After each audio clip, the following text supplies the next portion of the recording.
My name is Caroline. I'm 35 and in my third year of marriage, juggling life as a working mom. I've known my husband since we were kids. We hadn't been in touch for many years since middle school, but we reconnected at a reunion and immediately clicked. Before we knew it, we were dating. Everything went smoothly in our relationship, and we naturally moved on to getting married. Both of us were in our mid-30s when we tied the knot. So, we were already talking about having kids soon. Then, I got transferred. And guess what? The new office was near my husband's parents. My husband and his folks were thrilled. "Why don't we live together? It'll be easier when you guys have kids," they said. Now, it's not like I have a bad relationship with my in-laws, but I wanted to maintain some space, so I kindly declined. They seemed pretty disappointed. I felt guilty, but figured it's better for everyone to have some boundaries. My husband agreed, or so I thought. Looking back, that was the starting point for everything. Due to my job transfer, we had to rent a new apartment. My husband's commute went from 30 minutes to an hour. I felt bad for making his life harder, but he told me, "We're a team. Don't worry about it." I was glad to have such an understanding husband. Yet, my in-laws didn't see it that way. "How can you inconvenience your husband for your own needs? A good wife would never do that," they criticized. Exactly. Derek is right. Don't you think you lack a sense of compassion for your husband? Why were they butting in? We had made this decision together. Ever since I turned down their offer to live together, they've been giving me the cold shoulder. "Caroline, did you marry your job or what?" Look, you're not getting any younger. Start thinking about having children. True happiness for a woman isn't found at work. It's in raising a family. Funny, because before we got married, they were all for me continuing my career, saying things like, "If our son is with a self-sufficient woman, we can rest easy." Can you believe how he's changed just because I said we shouldn't live with his parents?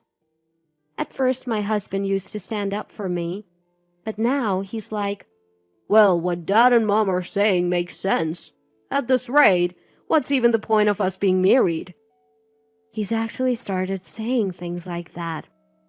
But that's not all. "No, you're too busy to cook? Fine, I'll eat at my parents' house," he says and heads there more often than not. Sure, I've been working late since the job transfer.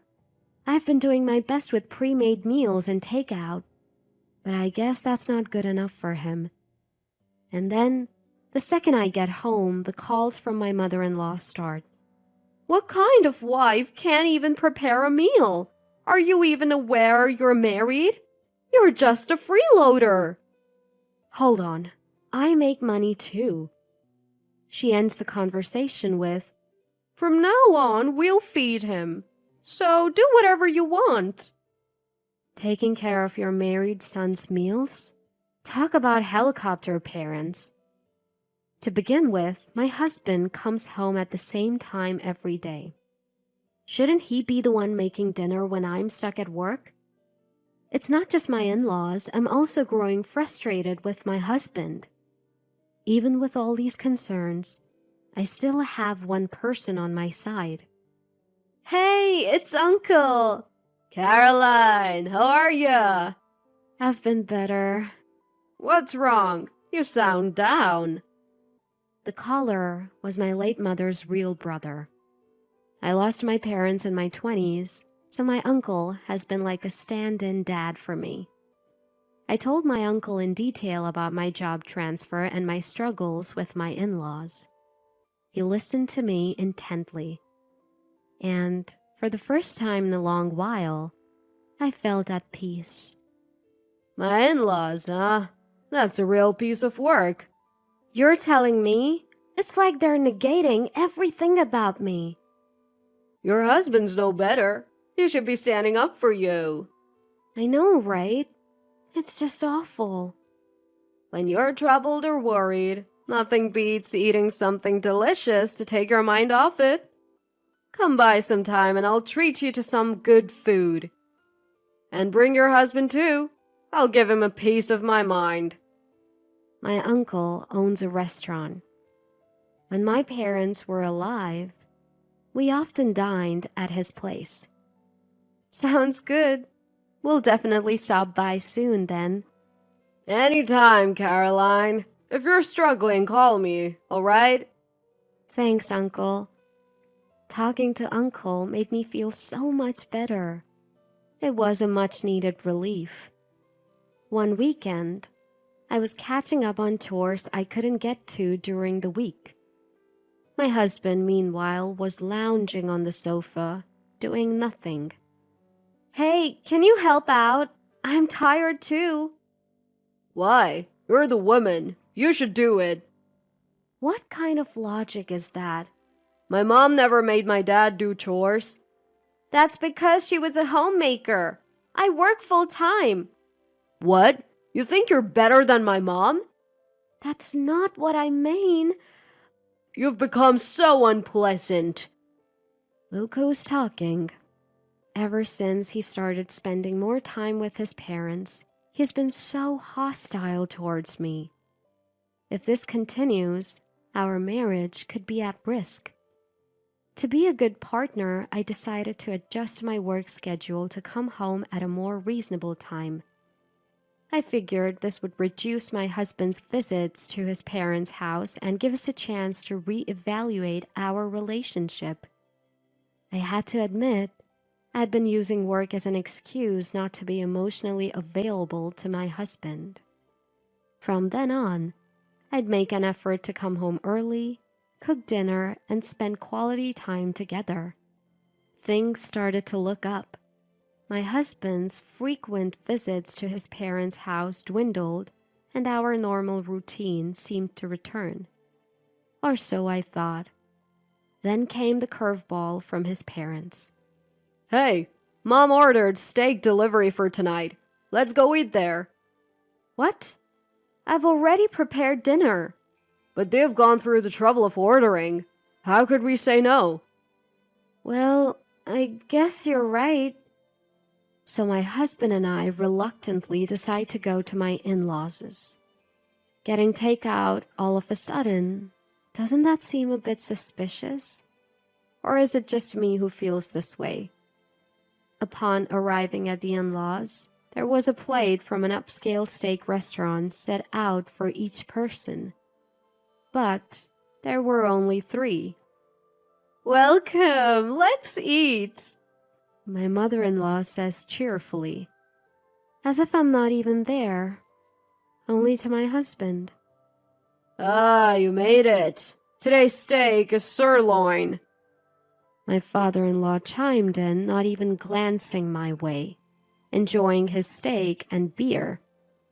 Should I address this? I mustered the courage to speak. Where's mine? Summoning up the courage, I finally speak out. My mother-in-law offers a creepy smile. Well, that's odd. I ordered 4 steaks. Something must be wrong. My father-in-law is too engrossed in his meal to even look at me. As for my husband, he takes a bite of his steak, says, Delicious, then brushes off the issue. Maybe the steakhouse messed up the order. No big deal. Are you kidding me? So I'm the odd one out here. My mother-in-law tells such blatant lies, and my husband and father-in-law pretend not to notice. I'm amazed that adults can act so childishly. but I handle it all with a cool head. All right then, I'll be leaving. No one tries to stop me. Driving home from my in-laws, tears flood my cheeks. All I wanted was to get along with them. Why do I have to endure this? Unforgivable. Absolutely unforgivable. So, I decided to take action in secret. I had to keep up the appearance of being the perfect wife. I made sure to come home on time, prepared meals for my husband, and flawlessly handled all the chores. My husband continues to have dinner at his parents' house and sometimes even stays overnight. Our marriage is obviously on the rocks, but I stick to my role as a devoted wife. I'm waiting for the perfect opportunity, and it finally arrives. One day off, I get an unusual call from my mother-in-law. It's been a while. How about some steak? I ordered delivery. It's rare for them to reach out to me, but I already knew what they were after. Even with my mean-spirited mother-in-law's devilish tone, I responded pleasantly. Thank you. We'll be there, I say politely. My husband and I head to my in-laws' place. When we get there, sure enough, there are only 3 plates of steak. Well, just as I expected. When things go exactly as planned, it actually makes it easier to handle. Where's mine? I ask, just like before. Oh, that's strange. I swear I ordered 4. I almost laugh at how staged her response is, but I hold back. Are you sure you ordered 4? What? You doubt me? Mother-in-law's gaze sharpens. Sensing the tension, my husband intervenes. Come on, maybe the steakhouse got it wrong. It's happened before. Don't get so upset. You'll get wrinkles. My in-laws burst into laughter at my husband's lame joke. Caroline, you've been looking a bit aged lately. Don't lose your femininity, always buried in work. Coming from a woman with far more wrinkles than me, that's unexpected. You must remember your role as a wife. Always strive to look beautiful. Father-in-law adds, stuck in another era, as if they were the ones in the right. Time to set things straight. Frustration boiling over, I finally burst out loud. Unbelievable.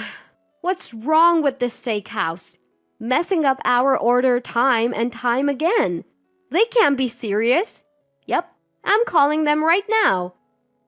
I made a big fuss and called the steakhouse using my in-laws' phone. Hello? Can't you even take an order correctly? You're always messing up the quantity. Isn't that pretty unprofessional? Thanks to you, I always end up missing out on my steak. How do you plan on making it right? Both my husband and in-laws were speechless at my actions. Okay, got it. We'll be right over. With things settled, I turned to my mother-in-law.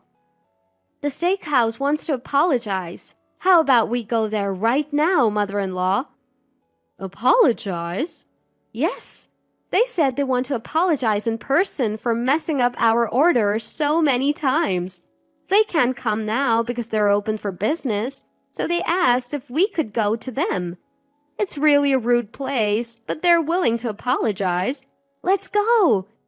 This is just outrageous. Mother-in-law was flustered by my fiery tone, but I didn't care. It's the restaurant's fault, isn't it, mother-in-law?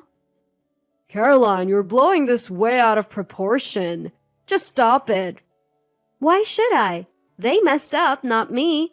I've missed out on steak twice now. Isn't that weird? Don't be a Karen. It's embarrassing.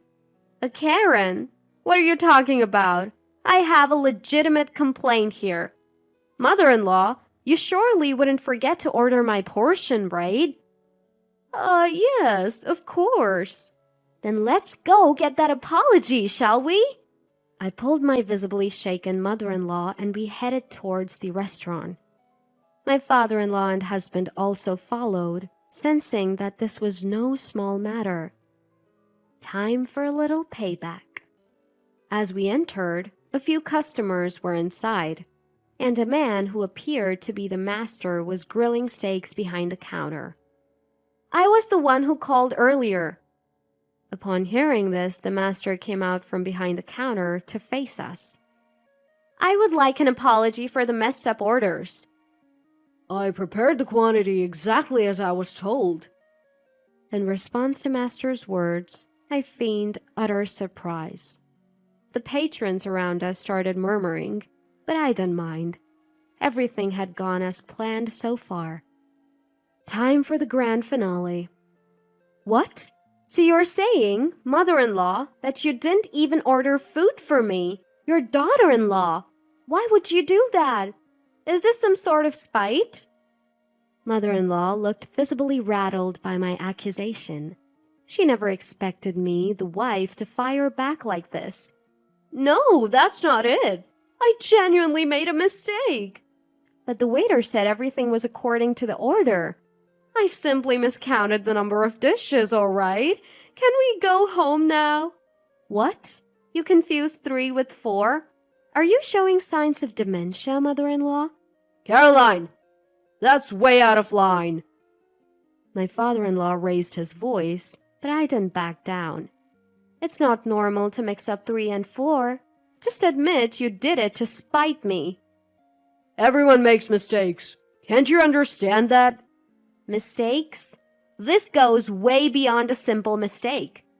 Given your usual behavior towards me, it's only natural to suspect it was intentional. Then, mother-in-law, apparently offended by the dementia remark, readily admitted her wrongdoing. Yes, fine. I don't like you, so I did it to spite you. I can't believe this. Aren't you ashamed to act like such a child?